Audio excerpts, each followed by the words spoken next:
In this world, we have a lot of business owners.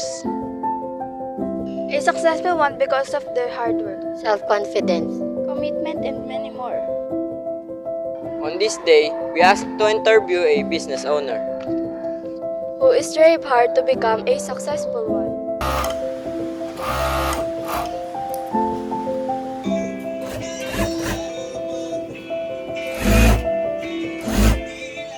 Hi everyone, I am Eliza.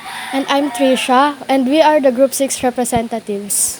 So, we have here Ma'am Beth Marquez, the owner of HTM Apparel. Good morning po. Kamusta naman po kayo?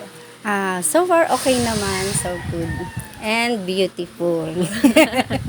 So, for first question po, is it your dream to have a business po? Yes. Oo. Dream ko na since bata pa ako, dream ko na talaga magkaroon ng sariling business. Successful business. And how did you start this business po? Since 2005, nag-try na ako ng maraming businesses. So far, itong business na to yung parang naging okay sa akin. Ano or sino po yung nag-push sa'yo na ito yung maging business? Ang nag-push sa akin at nag-motivate, siguro naging motivation ka na rin yung mga anak ko.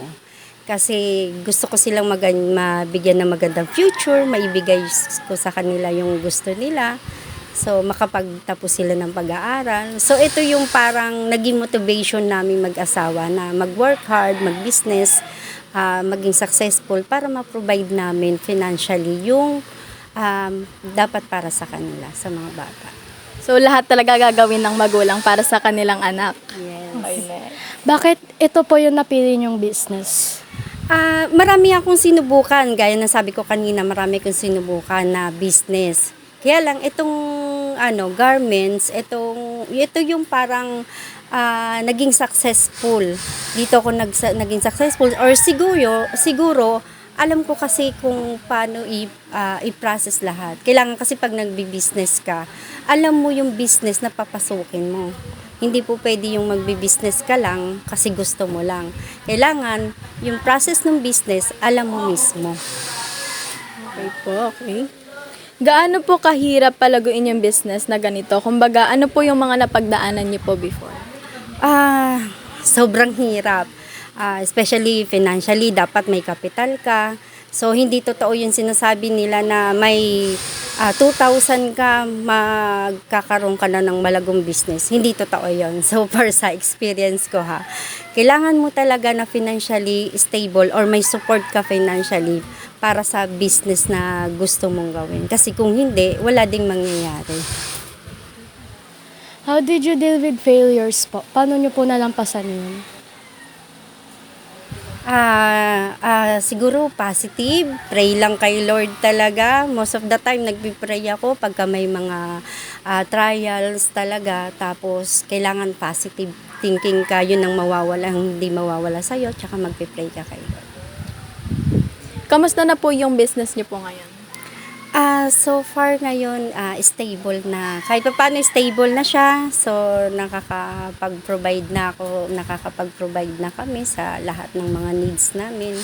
So, medyo stable na ang business ko ngayon. In your point of view, how do you define success as a business owner po? How I define? As a successful business man for me or woman, ito yung pag nakapag-establish ka na ng systematic na process. Kailangan alam mo na yung proseso from the start, kung paano mag-uumpisa, kung paano gagawin, kung at least yung business, alam nyo na kung paano na siya umiikot, na nakakapag-provide na siya, nako-cover niya na enough yung mga expenses. Kumbaga yung profit niya maganda na talaga. So, ang pinaka pure rito is dapat may sistema yung business mo. Kasi kung walang sistema yung business, magkukulaps lang din siya.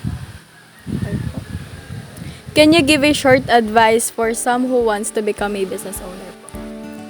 Sa mga gustong mag-business dyan, kailangan talaga matibay ang loob nyo, kailangan financially stable kayo. Kumbaga, meron kayong pang-suporta dun sa business kasi hindi lahat ng business successful agad. So, may mga ups and down na nangyayari dyan.